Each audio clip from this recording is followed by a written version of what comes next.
Gauthier pour la prière. Merci aussi d'avoir introduit cette cellule de prière aujourd'hui. Donc, on va parler d'un thème qui est très moderne et qui est très actuel pour nous, les jeunes. Surtout, on prépare notre avenir aussi et l'avenir de nos enfants. Donc, on va parler de 10 ans, 20 ans, 30 ans plus tard. Donc, un thème concernant l'écologie qui est très actuel en ce moment, tendance. Et on parle d'éco-théologie. Qu'est-ce qu'on peut parler de l'écologie dans l'angle de la théologie. Donc, la théologie, c'est le discours sur Dieu, ou plus précisément, le discours sur la relation entre Dieu et l'homme et l'homme à travers Dieu. Donc, je parle d'être humain, hein, mais pas de l'homme et la femme. Et qu'en est-il de l'écologie dans cet angle de discours de relation avec Dieu et les êtres humains? Mais avant toute chose, je vous invite à la prière. Merci Seigneur pour ce moment privilégié où tu nous accordes encore ta grâce de pouvoir se rassembler. Merci Seigneur parce que tu nous rassembles autour de ta parole.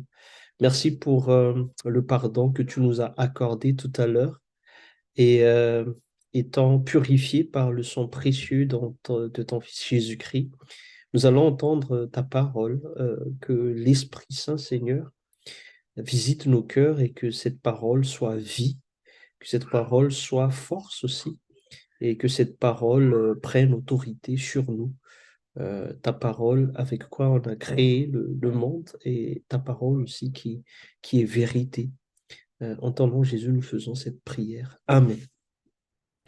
Donc, comme j'ai dit tout à l'heure, nous allons parler de l'éco-théologie et nous allons partir du parole de Dieu dans Genèse, chapitre 2, verset 15, que je vais lire au nom de Jésus. L'Éternel Dieu prit l'homme, donc là, il s'agit de l'être humain, et le plaça dans le jardin d'Éden pour le cultiver et pour le garder. Amen. Donc, ce verset questionne justement le rôle, la responsabilité de l'homme face à la création de Dieu. Donc, c'est pour cela qu'on parle d'écologie ou d'éco-théologie. Pourquoi ce thème nous parle directement de nos jours? Parce que quand on parle de éco-théologie, c'est vrai qu'on se réfère sur la Genèse, mais il y a beaucoup d'interprétations et il y a beaucoup de questionnements.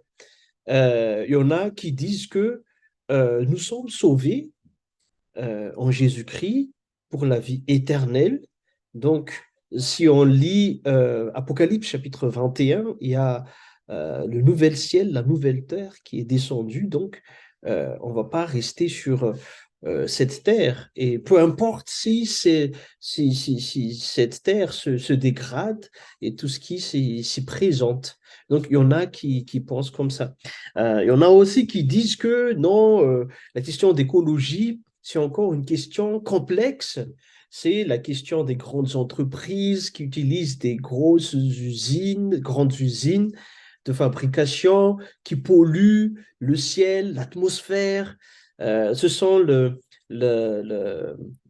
les inquiétudes ou la préoccupation des grands dirigeants de ce monde qui élaborent des politiques concernant l'écologie, quand bien même, eux, ils se déplacent en jet privé qui émet beaucoup de gaz à l'encontre justement de cette protection de l'environnement. Donc, il y a beaucoup de questionnements qui se passent comme ça. Et nous, en tant que jeunes, alors, en tant que jeunes chrétiens, comment on peut se positionner dans ce milieu de l'éco-théologie? Donc, euh, quand on parle de, quand on part de Genèse, chapitre 2, verset 15, on voit que Dieu, après avoir... j'attire votre attention sur les deux récits de la création de l'homme dans Genèse 1er et Genèse 2. C'est pas que l'un ou l'autre est beaucoup plus véridique que l'autre, mais il y a deux récits qui se complètent, deux récits de création de l'être humain qui se complètent. Comme nous avons quatre évangiles. Le premier récit parle de la création de l'homme à l'image de Dieu. Dieu les créa, hommes et femmes. Et le deuxième récit met beaucoup plus le détail sur le, la nécessité de la création de la femme, car il n'est pas bon que entre guillemets, parce que l'homme euh, dont il est question vient du terme hébreu Adama, qui veut dire le premier homme, donc c'est l'être humain, pour dire que c'est pas forcément l'homme, mais nous, les êtres humains créés par Dieu, il n'est pas bon que nous soyons seuls.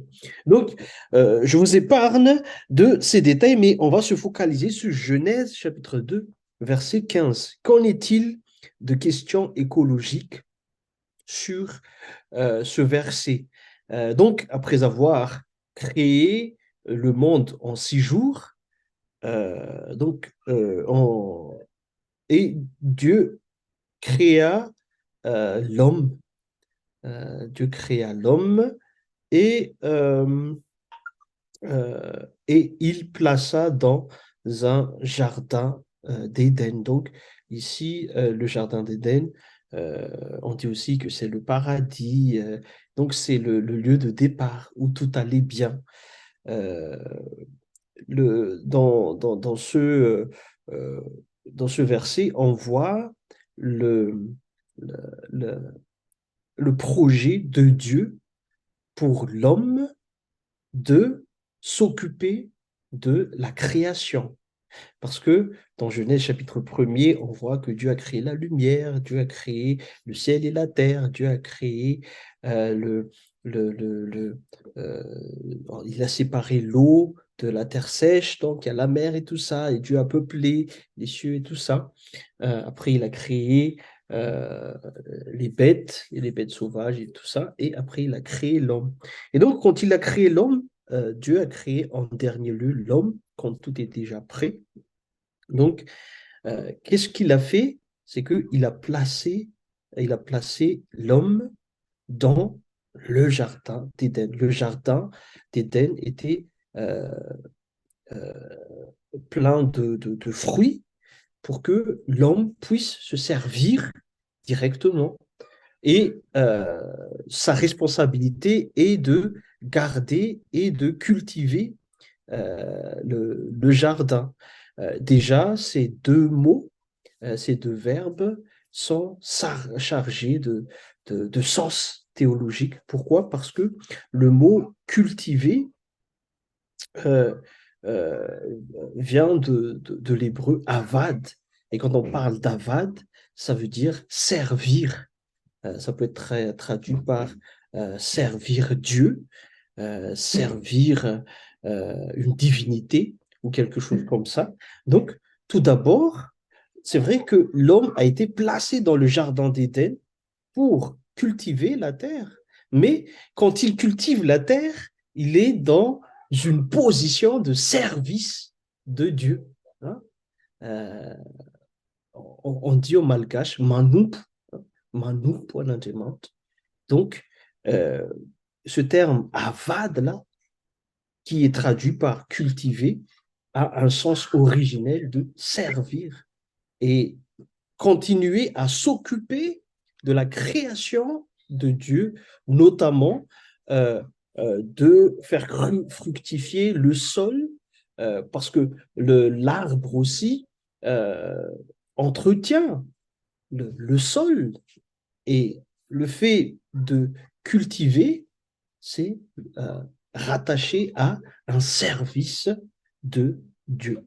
Et le verbe qui est traduit par garder ici, parce qu'il y a deux missions qui ont été confiées à l'homme, celle de cultiver et de garder. Et le mot garder vient du mot hébreu shamar.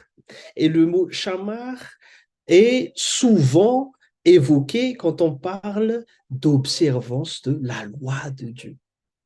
Shamar, euh, quand on parle de Shamar, garder, c'est garder la loi de Dieu.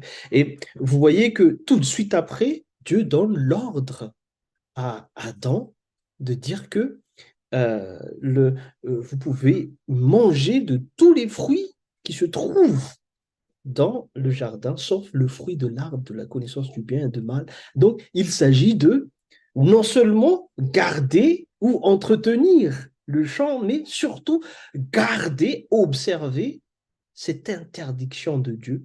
Mais on parle d'interdiction parce que l'être humain est euh, attiré par le désir de contraindre la loi de Dieu, mais il s'agit d'une bénédiction parce qu'il peut manger tout, sauf l'arbre de connaissance du bien et du mal. Donc il s'agit d'une bénédiction, mais pas d'une interdiction. Mais il y a toujours ce sous-entendu de garder la loi de Dieu dans le cœur de l'homme. Et donc, pour dire que tout d'abord, quand on parle d'éco-théologie, c'est que Dieu nous a placés dans un monde merveilleux et le fait de nous avoir donné une responsabilité de cultiver, le fait d'entretenir cette écologie, c'est de servir Dieu en même temps, de s'occuper de sa création, de continuer la création. Et deuxième chose, c'est garder euh, les commandements de Dieu. Deuxième chose aussi, si on veut parler de la responsabilité de l'homme et de la femme, donc des êtres humains, théologiquement, face à l'écologie, il faut revenir à Genèse, chapitre 1er, verset 28. Parce que dans le premier récit de la création de l'être humain par Dieu, donc Dieu a créé l'homme à son image, hommes et femmes, il les a créés, et après avoir créé l'homme et la femme, Dieu les a bénis. Et euh, quelles sont ces bénédictions? Donc, ces bénédictions sont déjà une postérité, excusez-moi. Donc, soyez féconds, multipliez, remplissez la terre. Et après, une deuxième bénédiction, c'est que dominez sur les poissons de la mer, sur les oiseaux du ciel et sur tous les animaux, euh, sur tout animal, excusez-moi, tout animal qui se meut sur la terre. Ça veut dire que le mot dominer ici a un sens royal, domination royale.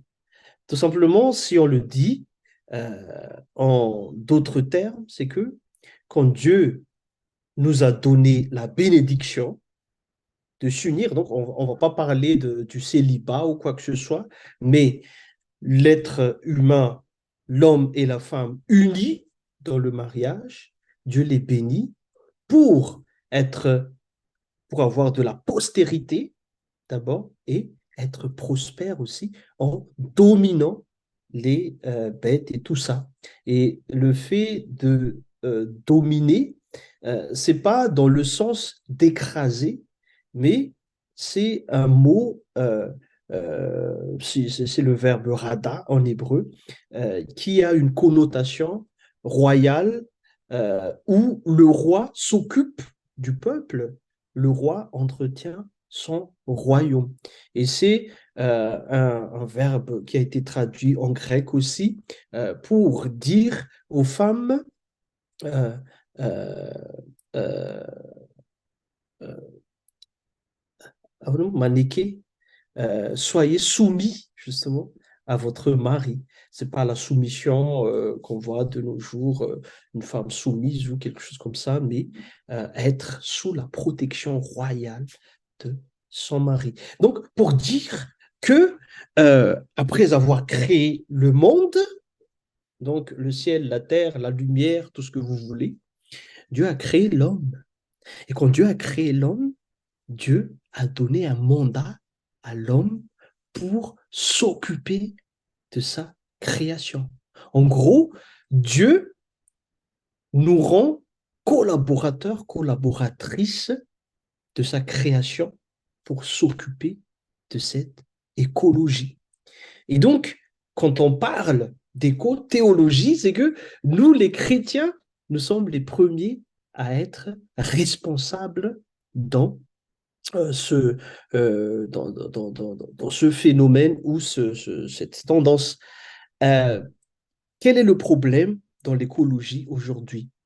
Donc, ces derniers temps, donc ces 20 dernières années, on constate une forte montée de la température. On constate aussi la fonte de l'Arctique. Donc, quand l'Arctique se fond, c'est il y a la montée de la mer et il y a des phénomènes météorologiques qui sont étranges, mais qui sont dévastateurs. Et en même temps aussi, euh, donc on constate la montée du niveau de la mer. Et c'est quoi, qu'est-ce qui fait que ces phénomènes-là arrivent?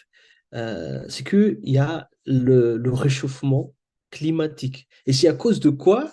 C'est à cause de l'émanation des gaz à effet de serre sur l'atmosphère.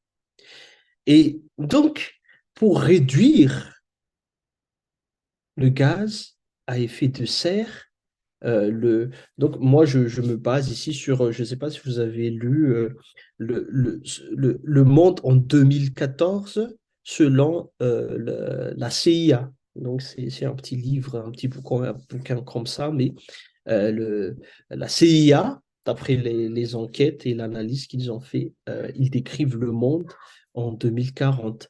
Ils ne sont pas des prophètes, mais ils font des suppositions. Et c'est pour ça que il faut qu'on soit conscient pour modifier notre agissement aujourd'hui afin de réduire les effets néfastes en 2040. Et donc, euh, quels sont les facteurs qui favorisent ces gaz à effet de serre? C'est tout d'abord la dégradation du sol, la mauvaise utilisation de l'eau, la pollution. Il y a enfin, les usines, tout ça, le, le, enfin, toute forme euh, de, euh, d'utilisation de machines qui émettent des gaz.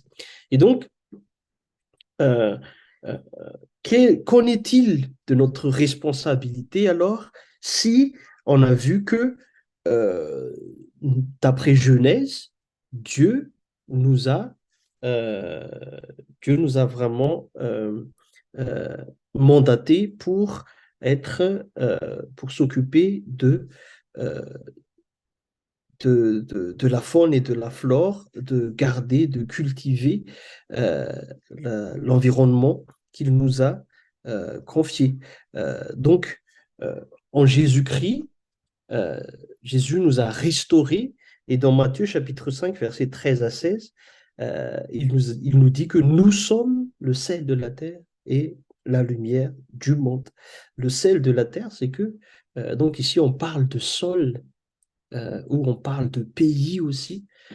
Donc, nous avons vraiment euh, cette capacité, hein, parce que c'est une déclaration de Jésus, de s'occuper de cet environnement et la lumière du monde.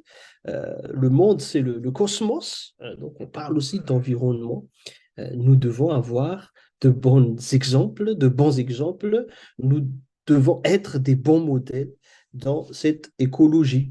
Et on voit que dans nos églises, il y a des églises vertes, il y a plusieurs agissements, en fait, initiatives pour réduire cet effet ce gaz à effet de serre, pour s'occuper de l'environnement. Mais la question qui se pose, c'est que moi, en tant que jeune, quelle est ma responsabilité?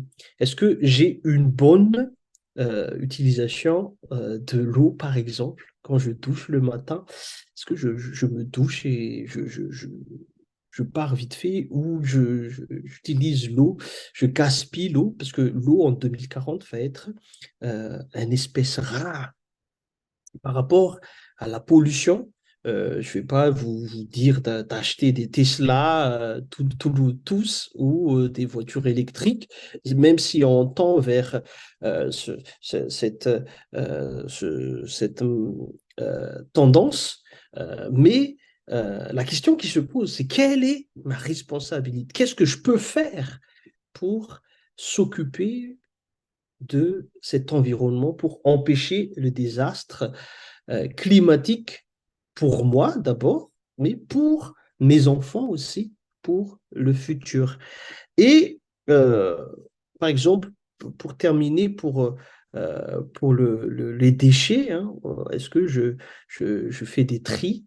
Est-ce que je jette mes, euh, euh, mes déchets partout, les déchets qui sont pas, euh, comment on dit, qui se renouvellent pas. Donc, c'est ce qu'on va discuter, c'est ce qu'on va parler dans les ateliers. Voilà, prions. Merci Seigneur pour ce, euh, cette remise en question de notre responsabilité face à l'environnement que tu nous as confié.